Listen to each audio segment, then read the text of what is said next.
Hi, I'm Beck and welcome to my twice a year tag. This is a check-in tag with about 7 questions, and I do it in April and August to check in with my reading goals, and see if everything is on track or not on track more often than not. So without further ado, I will dive into question 1. And that is, how many books do you think you'll read this year? And I wanted to read between 50 and 60 books. And I think if I read 8 books a month up until mid-year, I'll hit 50, because in July we're having a baby. So I don't know what that's going to look like post July reading. So I'm banking on the first half of the year to do all my reading in. However, each of my wrap-ups have been 8 books long so far, but I've finished 5 to 6 books, and I've DNF'd books as well, like 2 or 3 every month. So I'm not even going to be sure about hitting that quota. So all I can do is cross my fingers, and audiobooks are probably going to be my saving grace in the second half of 2025. So I will report back at some point. I don't even know what my video content's going to look like. All of it is a bit of a schmozzle because huge life changes. So at this point, I'm just banking on the first half of the year, getting as close to 50 books as I can. Then we've got question number 2, and that is, have you made a specific reading goal or target that you need to check in with and keep track of for 2025? Yes, I have. I made my reading goals 2025 video, and in that video I wanted to do a few rereads. I also had a few goals related to my channel as well. I targeted a couple of books that I wanted to get to in that video, and I also said I want to read 60 books, but we just know how far I am tracking with 50 books by June, so I don't know if that's going to happen, but here's hoping that we get to, 60 books by December. That is a nice goal to have. One of those targeted books that I mentioned was the Bone Season series, so I was wary that The Dark Mirror, which was the 5th book, was coming out in, I think, March. I might have that wrong, maybe the end of February.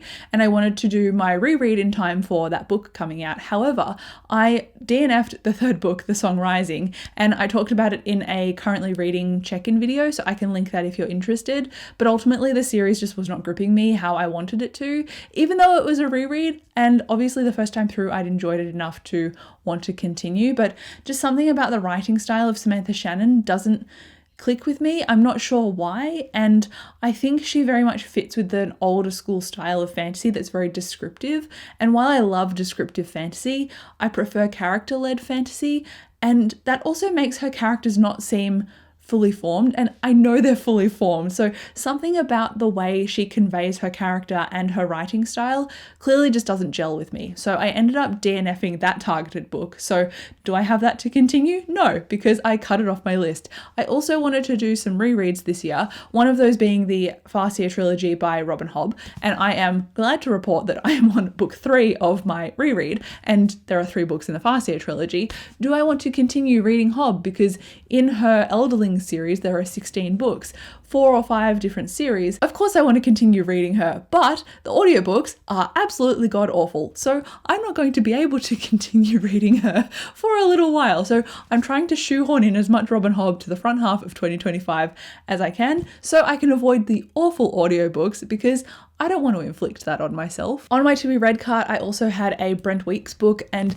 this is like a symbolic book on my to be read cart because I've read this series before, but I wanted to reread it, and that's what one of the rereads are for that goals video that I talked about. So if I can get to this, that would be great. And unlike Hobb, because this was published more newly, it has excellent audiobooks. Simon Vance is a fantastic narrator, but they are complicated because they're multiple perspective fantasy with a complicated magic system that taxes the user and drives them more to madness the more they use the magic. And it's also a color-based magic system, so if you see a particular color you can then manifest it and use it in a physical form. So it's a really cool series with cool world building and a lot of intricacies to it, and characters as well.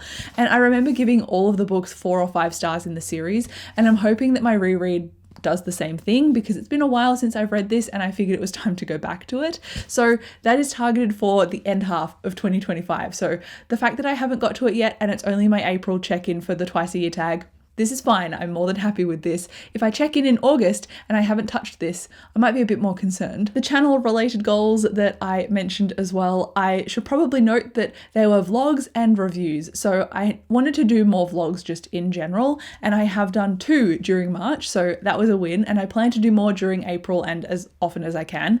It also helps with filling my content schedule, so that's a nice bonus. However, reviews, have I done any reviews this year? No, which is embarrassing because I wanted to do 12 for the whole year, and that's technically one a month. But is it bad to say that out of all of the books that I've read so far this year, which is almost 20, none of them have made me feel like I wanted to review them? So that's a little bit reflective of the fact that I don't often read books that I'm completely and utterly obsessed with. There have been a few 4.5 to 5-star reads, so that's been great, but I just haven't felt the need to sit down and review them. We'll see how I go with this goal. I'm probably not going to meet the 12 reviews in 2025, but at least if it's there on my radar, maybe I can get some late motivation. We'll see. It's funny how I just mentioned 5 stars because I looked at question 3 and it says, how many 5-star reads have you read so far in 2025? And unfortunately, I've only read 2, and one of those was a reread. So the first 5-star read for 2025 was Royal Assassin, which is the second book in the Farseer trilogy. I love Robin Hobb. And then the other 5-star read was Part of Your World, which is drastically different because it is a romance book, and I have fallen in love with Abby Jimenez, so I am looking forward to trying more of her stuff. I think something new came out by her on the 1st of April, so there is something already in 2025 that I'm ready to look forward to, but I also want to continue the Part of Your World companion books. I'm not sure if they're a direct sequel, but they might be. So Yours Truly, I think, is the sequel to Part of Your World. So I'm hoping that I get more 5-star reads following Abby Jimenez.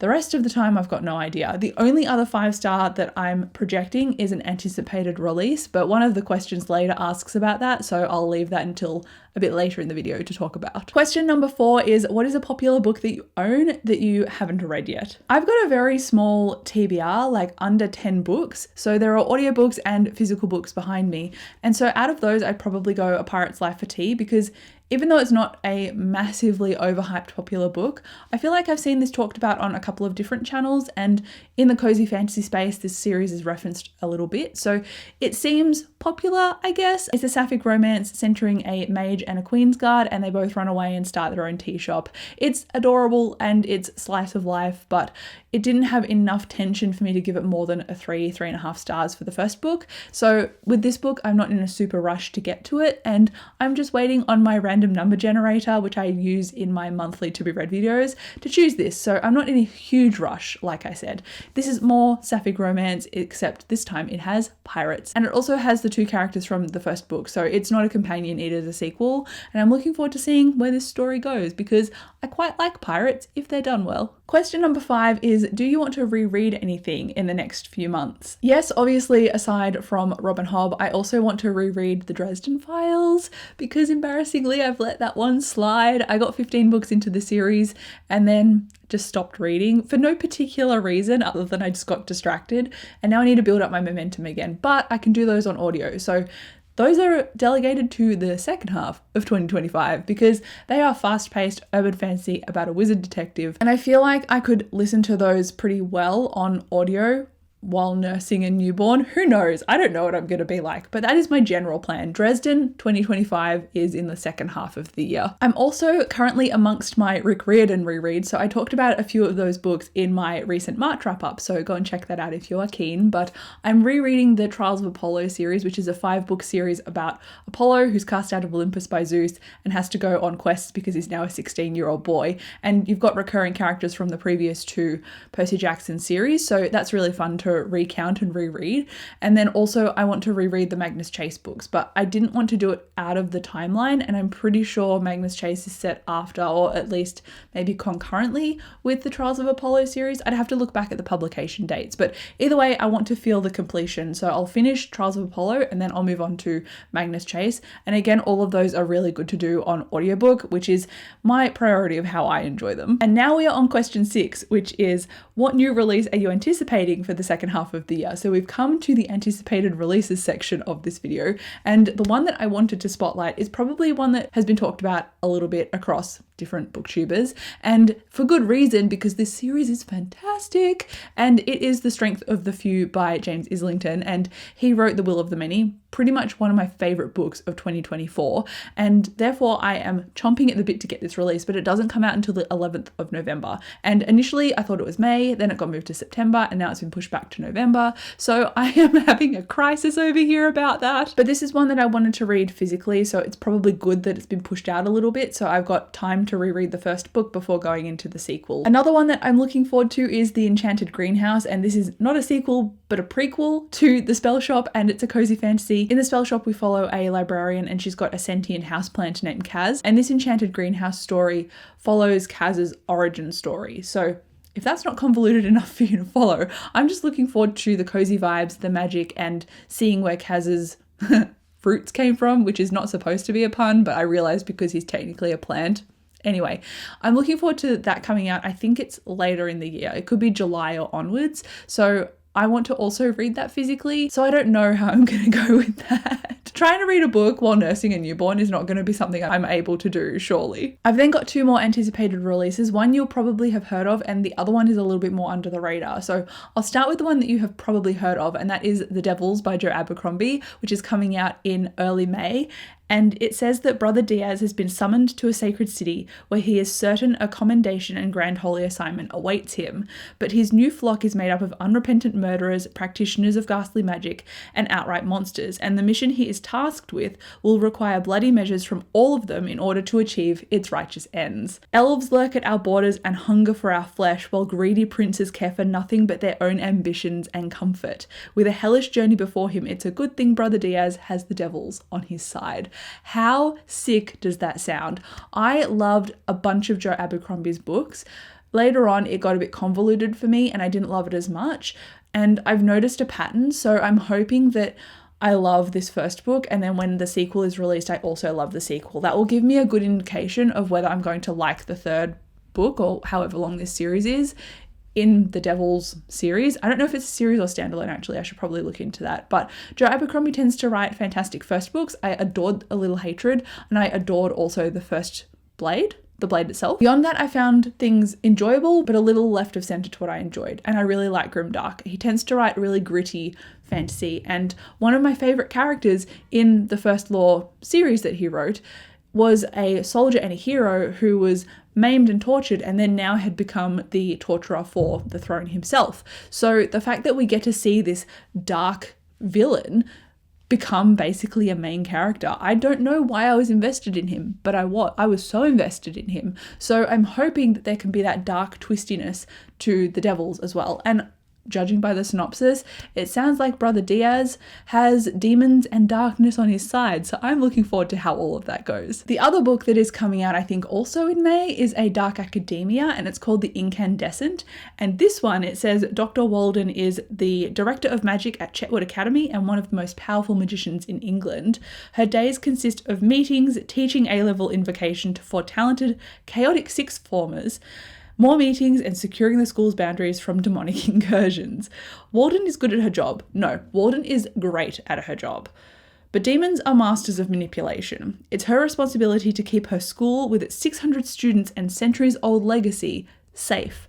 And it's possible the entity Walden most needs to keep her school safe from is herself. So demons, a dark academia that doesn't just follow the students, which I'm looking forward to. It actually follows a professor of the school.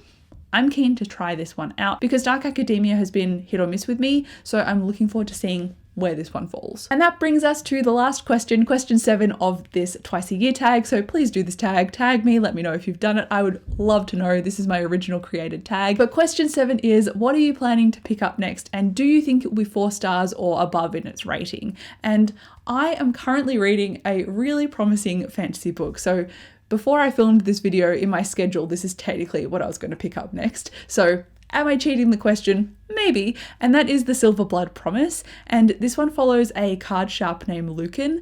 And already I love the premise of the book. So I'm like 12% into it, which is early enough to kind of get the dregs of what it's about, but not to know anything too major about what the plot is. So I can tell you what I know. And that is Lucan is estranged from his family and has been for the last 7 years.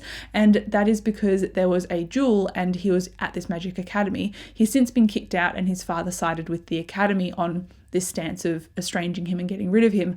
But the reason that he got kicked out was because he was in a duel with this person, and when the duel was finished, Lucan was the winner, and when Lucan had his back turned, the other guy attacked him, and Lucan has turned around, killed the guy in self-defense, and that was the reason he got kicked out. Now, in present day, he is walking along the streets after playing a gambling card game, and he realizes that he's being followed, and when he realizes this, he runs into an alley, encounters some thugs, and they try and beat him up, and he defends himself. So already he's somebody who has a bit of a tragic past because he's estranged from his family. We know that he's a bit good at bluffing and gambling, and he's got fighting skills because he manages to defend himself against these thugs. The person that was following him, though, is someone from his past, and she was his sword mentor, and she has come with an urgent message. And so they go back to his rooms, they share a glass of gin, and she basically says, "Hey, your father's been murdered." And this is the note that was left on his body, and it's Lucan's name, it's the name of a city, and then the name of something that neither of them know. And now Lucan is like, well, damn, I'm gonna have to go and investigate my father's murder. Off I go to this city. So that's where the beginning of the book leaves you. And how epic does that sound? I already love Lucan. He's this unwilling guy who's been kicked out of what he knew and is trying to scrape together a living, and now he's got someone from his previous life back. So I'm looking forward to seeing how all of this pans out. I'm so keen because it has been such a long time since I've loved a fantasy book. I think this came out last year, so I'm not too far behind the 8 ball with picking it up. The other book that I've got on my radar for hoping that it is a 4 stars, and also is an audiobook that I'll pick up, so I'll pick that up after I finish The Silver Blood Promise. This one comes out on the 22nd of April, and it's Great Big Beautiful Life by Emily Henry, and I've hated Happy Place by her. I've loved Funny Story and Beach Read, so I'm interested to see where this one falls on my Emily Henry enjoyment radar, so I'll report back. But that brings us to the end of this tag, so let me know if you've got anything on your TBR or if you think it's going to be 4 stars or above. I would be interested to know. Like, comment, subscribe if you enjoyed this video. I'll come chat to you down below in the comments, and I'll see you in my next video. Bye.